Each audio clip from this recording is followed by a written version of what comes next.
সম্মানিত দর্শক, নাটোরের বড়গ্রাম উপজেলার ভান্ডারদহ উচ্চ বিদ্যালয়ের এই সবুজ চত্বরে অল্প কিছুর মধ্যে গড়াবে খুলনা বিভাগ এবং নর্থ বেঙ্গল নাটোর প্রমিলা প্রীতি ফুটবল টুর্নামেন্ট।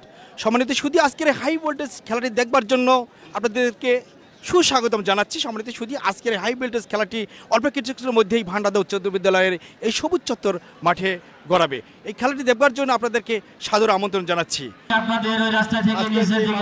মতে দুইটা টিমই ভালো হবে এবং এই বান্ডারি মাঠে আজকে আয়োজন দেখে আমার খুবই ভালো লাগছে।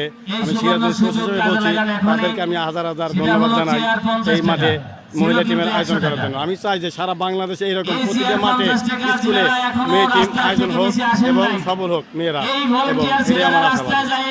সেরা আয়োজক আব্দুল আল মামুন লিটন, সহসভাপতি নাটোর জেলা ছাত্র দল।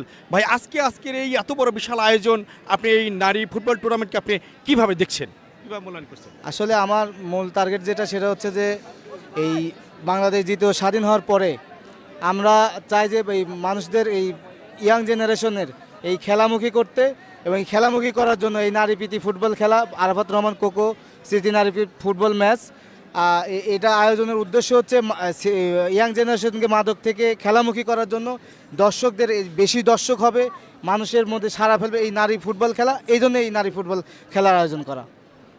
ধন্যবাদ লিটন ভাইকে, দারুণ বলেছেন। যে মুখে মা বলি, সে মুখে মাদককে না বলি। আজকে চমৎকার আয়োজন, এই চমৎকার আয়োজনকে আমরা সুন্দর এবং সফলতা কামনা করছি। ধন্যবাদ।